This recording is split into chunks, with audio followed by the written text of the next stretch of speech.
Here's a video on how I make socks on the knitting machine, flatbed. I prefer to hand knit my ribbings. I like to do them because I can knit them in the round when I'm all done. And I just pick it up, knit in the round, so there's no seaming. I just have two tails to hide, one at the beginning where I started the sock and one when I'm done. You could also make the ribbing by hand if you have a machine with a ribber. You can make it all in one piece first, as in this sock. I made the ribbing first on my ribber, but you can hand knit the whole amount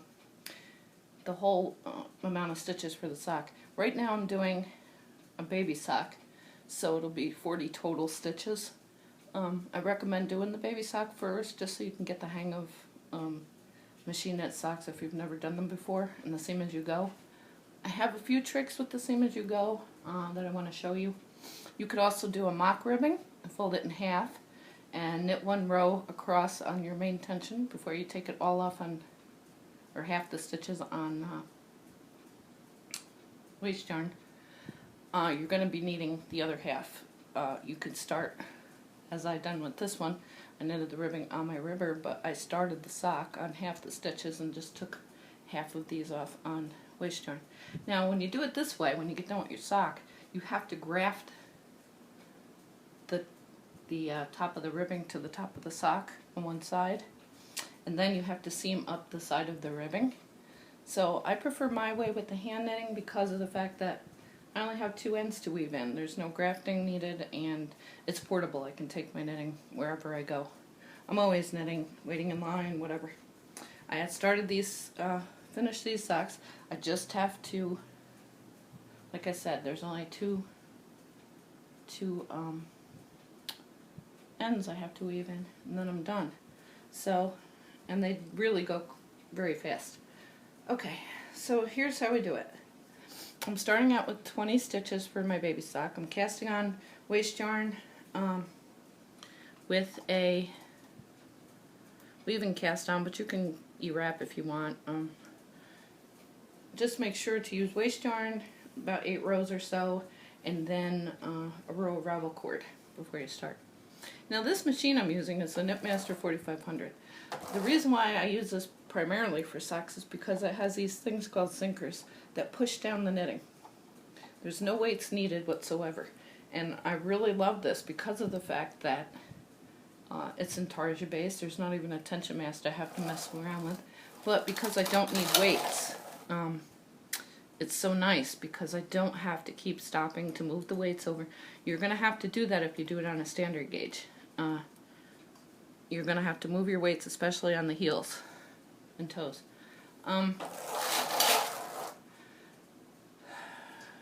This machine is also 5.08 millimeter instead of the 4.5 standard gauge.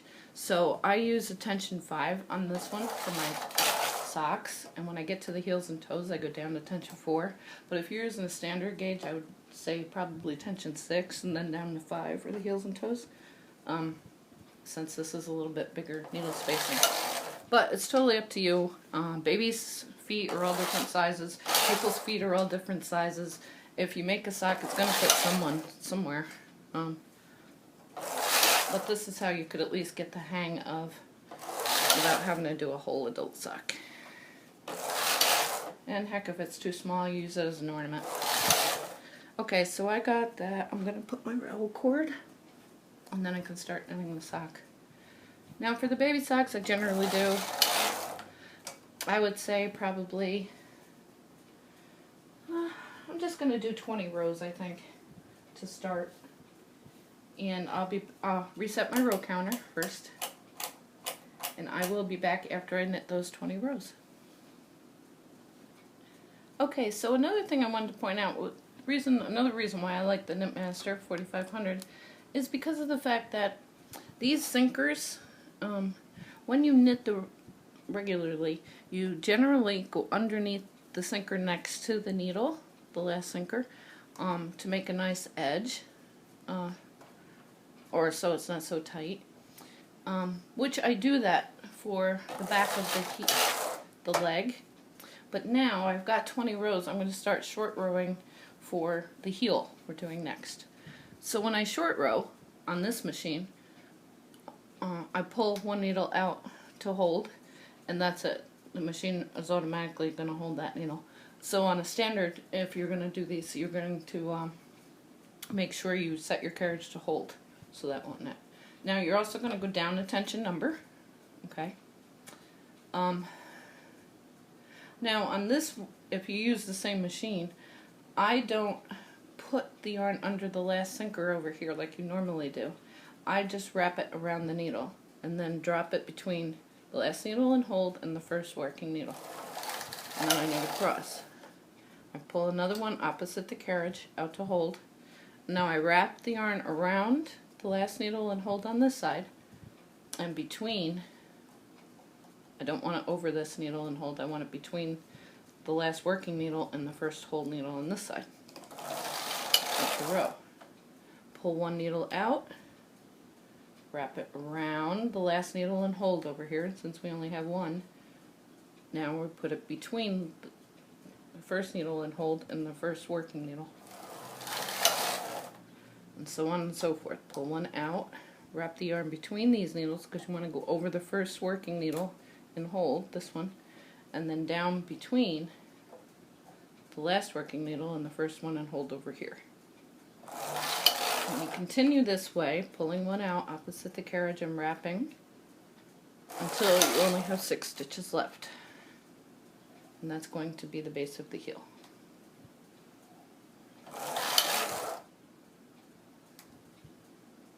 Now, there's babies come in all different sizes, so you really don't have to worry if it's going to fit somebody. Like I said, you're going to find somebody that'll fit, or it can fit a doll. It doesn't matter. Basically, this one is just to get the gist of how the seam as you go and the construction of the sock works.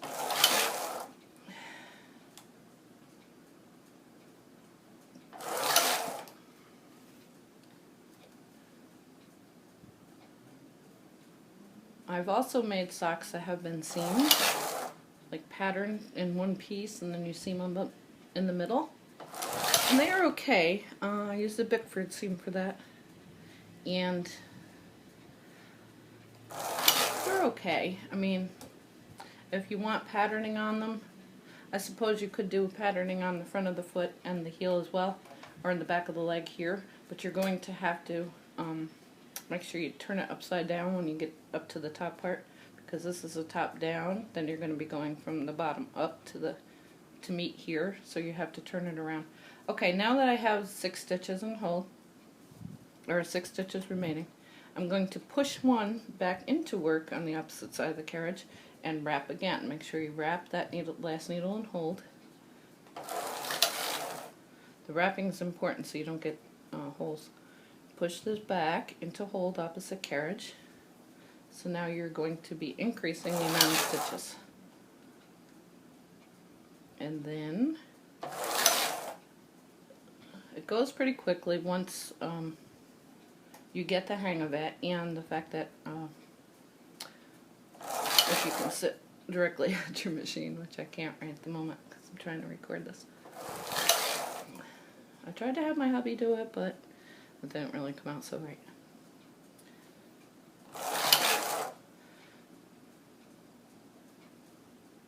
Now I like to make my socks, for me, about 56 to 58 stitches. It comes out to, using this machine because it's a little bit bigger gauge, it comes out to a woman's normal sock. I have a long foot as far as lengthwise goes, so I know what I use. You could also do it. This is a kind of a sample to get your gauge for your heels and toes, and then figure out how many inches you're going to need in between for the foot length for yourself. I mean, this varies so much that you definitely could do whatever you would, make them all different sizes and widths and lengths. You just have to mess around with it to get. This is just a basic recipe for Okay, now that I'm done with that, okay, I'm going to set my carriage back to 5, which is the main tension because I'm done with my heel. Now I'm going to set my row count, reset it back to 0. I'll probably knit 24 rows, let's just say. Now, again, I'm going to pull it under the sinker for normal knitting. I just wanted the heel and the toes a little tighter, so I don't do it then. Okay, I'll be back when I reach row count 24. Okay, I stopped at row count 20 because really 4 more rows isn't going to make a difference, and I think it's pretty much long enough already. Okay, now we're going to do the toe. It's the same exact thing as the heel, so we're going to go down 1 full number on our tension, and we're going to bring 1 needle out to hold, set your carriage to hold if you're using the standard, and no under the sinker for the heel, and we're going to just start short rowing back down to 6 and back out again as we did earlier. Pull 1 needle out, wrap, put in, pull a needle out, wrap,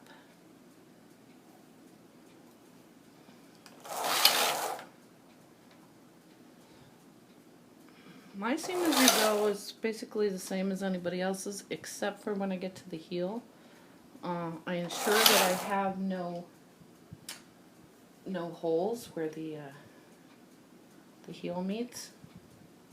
I'm not sure if you can see this, but right here on a lot of socks, there's generally a big gaping hole, and sometimes you gotta mend it. Well, I can't stand that, so I developed this way of making sure it doesn't happen, and it's very simple to do. So let me show you. Okay. Pull 1 out. Wrap. Pull 1 out. Wrap. Pull 1 out. Wrap. Pull 1 out. Wrap. If you ever have to get up and you're not sure which way you're going, or, well, you know where your carriage is, but you're not sure what you're doing, just count your stitches and see. You can see how many needles are out here. There's 5 on this side and there's 6 on this side. So 1 more has to get pulled out. You kind of know where you are.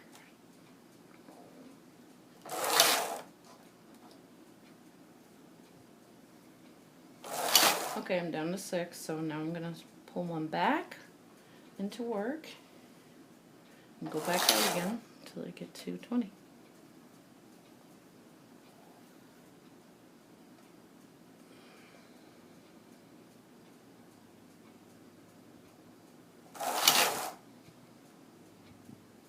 Wrap.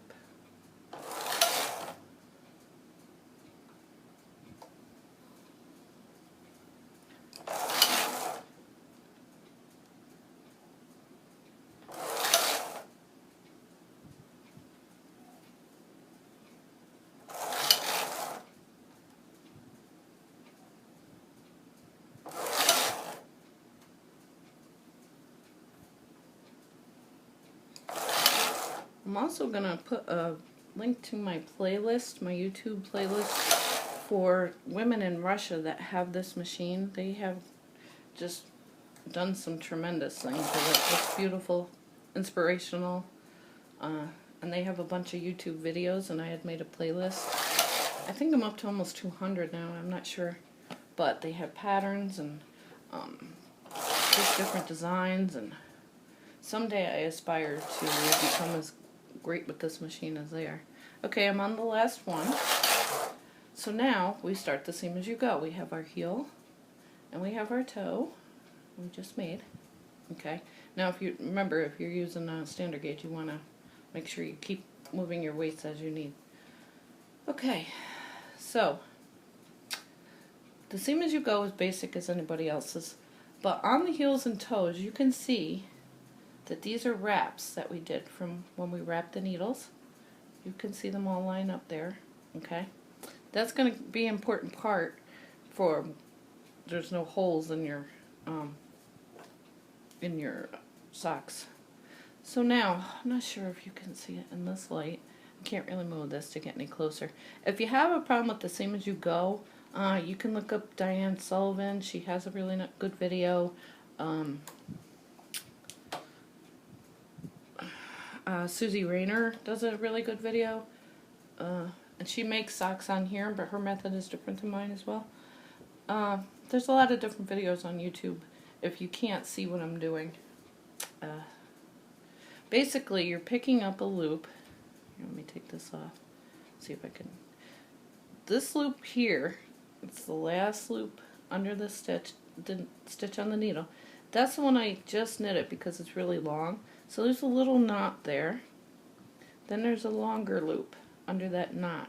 If you look closely at it, you can see there's knots and loops and knots and loops. You want to pick up not the first loop you see because that one's stretched out. So that's been used already. So you're going to pick up the second one and just place it on the needle so it knits along with the next row. So you're knitting it together. It's very hard to do this sideways. Okay. And then you're knitting it together. So now you're bringing the sock together from, you're knitting the top of the sock that will adjoin the bottom of the sock, and then the top of the leg, which will join the back of the leg. And there's no seaming when you're done, because you've done it on the machine. Now over here I have a big loop, so I'm going to grab the next one, put it on the needle. Same thing. Now, this time when I knit the front of the foot, if you're using this machine, I don't go under the sinkers like you're supposed to do, because I don't want that bigger loop. I could just go right across the needle and give it a little pull so it's not as loose. So same thing, you just keep going back, skip the next, or the big loop, skip the knot, and then you grab the next one, stick it on the needle. This really does go fast for me usually, but at an angle and sideways here. Okay. And then you just keep going until you get to the heel. Now I'm going to do the rest of this. As I said, if you have problems with this, I can't see because it is kind of dark. Go ahead and look for those videos on YouTube and wherever. Another thing is if you're using this machine, I find that having the tails and the waste yarn stuff at the beginning of the hangs down, and since this machine isn't intarsia based, the yarn hangs down on the floor, and sometimes you go to grab it and these get caught in it. So I just clip them all together with a clothespin or a clip so they're not dangling. Okay, I'll do 2 more rows and then I will be back after. Here's the big loop. I'm not sure. So I don't want that. There's a little knot, so I'm going to grab this loop right here. As I said, if you can't see this, Diana Sullivan, I'm sure has the Same As You Go, and I'm sure there's a couple of other ones. That's out there.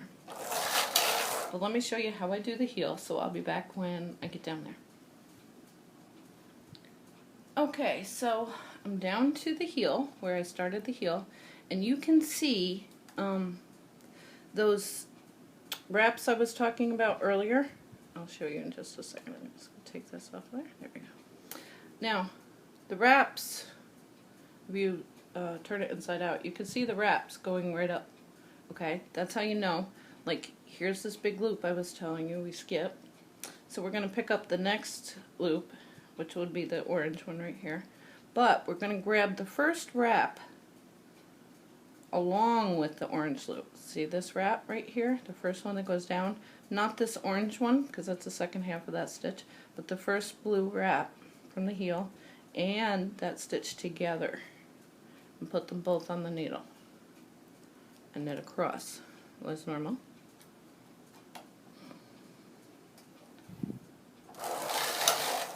Okay, now we're going to do the same thing on the other side. You have this long big loop, then you have the first stitch. Now, not the orange wrap, but you want this dark, or this blue. Okay, this first wrap, and then the orange one at the same time. This prevents the holes in the socks, so there's no repairing later. There's nothing to mark because you can see it. Now you continue the same as you go, skipping that first one, grabbing the next one, all the way up to the top. Then you're done with the sock part. Now right now it looks kind of silly because you're thinking, well gee, I'm not sure because this little thing down here is the sock. But once you get it off the machine, you stretch it lengthwise because it's always wider on the machine than it is when you take it off. And you can set your stitches. And then of course, washing it would help too. And once you get back up here, another reason I would like to hand knit my ribbings is because not only I can do it while I'm watching TV, and I just like the rhythm of the hand, and they're not that bad. But you can have a lot of design features too. Like, since this is a little baby sock, I could put white lace on the top for a white frilly lace, or a fold down lacy cuff. It doesn't have to be ribbing. It can be whatever you want it to be. It gives me a little bit, say I had a plain colored sock, it gives you a little bit of freedom to do what you want. You could probably do a tuck stitch up the front part after you turn the toe. You could put a design in there, a lace design. Or you could start your lace pattern on the back of the sock when we first started, but you're going to have to do it upside down because, as I said, it starts here, goes down, then you're coming back up. So you're going to have to reverse the patterning for that to show. But the hand knit ribbings provide such a nice little bit of design know-how. But if you don't know how to hand knit, it's no big deal. You can, as I said, you can make mock ribbing if you don't have a ribber. You could crochet a cuff and put that on, although that's not going to be very elastic. You could do whatever you would like, really. It's your sock. I'm just giving you a basic formula for how I do them on the knitting machine. And the seams are very, very nice because you can hardly see that. I don't know if you can see. I mean, and there's you don't feel them at all. They're not like bumpy, ridgy, or nothing. So I really, really, this is my favorite method of doing socks. I can't tell you how many pairs I've done. I don't even know. But I have made a pair of flatbed ones, and in that link I'm going to provide with the Russian ladies that use this machine. Of course, I don't know what they're saying because I don't speak Russian, but I can follow along. And she has a sock pattern that she makes. She has a website you can go to. I use Google Translate to translate it for me. And there's a sock pattern on there, and she makes all in one piece. Right on a single bed machine. So there's one seam up the inside of the leg you'll have to sew. But there you could do a fair isle for the top of the leg and make the foot plain. But you're, like I said, you're going to have to seam. I have done that, and I don't mind doing it, but I don't know. This is my preferred, quickest, easiest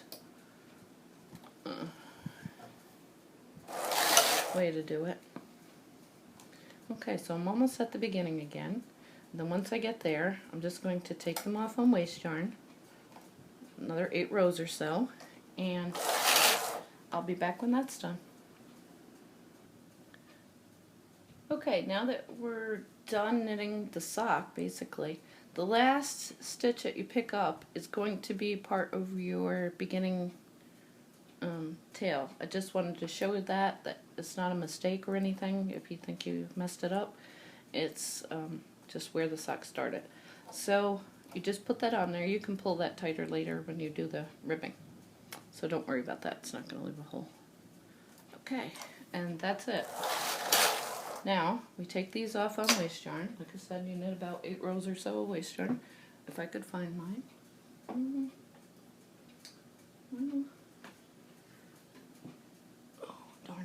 lost it. Okay, I'll be right back. Okay, so I have my waist yarn. I'm just gonna knit probably 8 rows or so. I just want a good amount, so when I pick up the stitches for the hand knitting portion, I can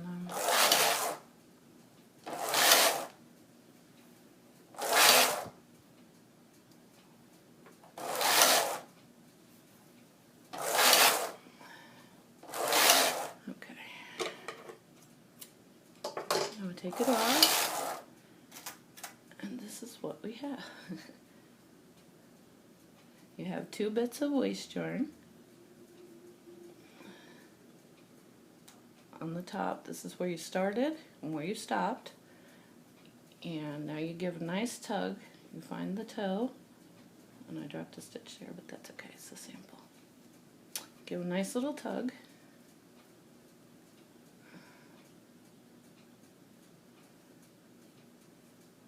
And there you go, you have a little sock. Now this is how I pick up the ribbing. I have my knitting needles. I use a 2.5 millimeter or sometimes a 2. And I just go, I can see the stitches very easily. I just pull the first end, I get that little loopy one right here, and then I just go and pick up all the little stitches on my needle. And I should have 20 for each side. And then once I have those on, I just take the waist yarn off and start. I still have my ball attached, so I still use the main yarn and just keep going and knit the ribbings. Of course you can do the ribbings in any colors, the toes and heels in any colors you want, and just keep going like that, and then just switching out to main colors. This is a great way to make your own self-striping yarn. Since this machine particularly is an intarsia based machine, I could knit both pairs at the same time using 2 separate balls of yarn to make self-striping leftover socks. Now I have this side picked up, so I'm just going to pull off. This is the ravel cord side. So I'm just going to pull my ravel cord out and take this one off. Just pulls right off. Okay, that's done. Now, when you're hand knitting too, you always want to make sure that you pick up with the needles tips going, because I do magic loop. Of course, you can use double points as well, but you want to make sure that you, if you're using magic loop, your needle tips are pointing towards the yarn. Otherwise, you're not going to be able to start. So this side, I have to pick up this way. So both of my tips are coming from the yarn. And then I just pick these up the same way, just grabbing them in between the waist yarn. And it's very easy to do. Now, depending on which side you come in to pick them up on, they may be twisted. So it might be one row where you have to knit twisted. But what I do is I just knit one row, just normal, and then untwist them as I go, if they are so in fact twisted. And then I go into whatever rib I want to do. Now what's nice about this as well is you could do cables, you can do lace, whatever you want on the cuffs of your socks. You can make them shorter and make the cuffs like the part if you like to hand knit. Or you could make lace on your machine and graft it all on. There's so many options for socks. Okay, I have those picked up, so I'm just going to unravel this and take that out. And there, now I have socks, or a sock. And here's the little heel, here's the little toe. And that's how I make socks. And as you can see, let me move this stuff out of the way so you can see. There are no holes. Where are we? This way. There are no holes right there. That's what's nice about this. Okay, can you see that? And that's it. I hope this explains a lot of things, how I do socks. Of course, like I said, you could always do your ribbings first and start half of your sock from the ribbing like I did with this one. Come back up, but you're going to have to graft and then seam the edge of the ribbing. Okay, well, have a good day. If you have any questions on Vivi Knits with a Z on Ravelry, look me up. Bye.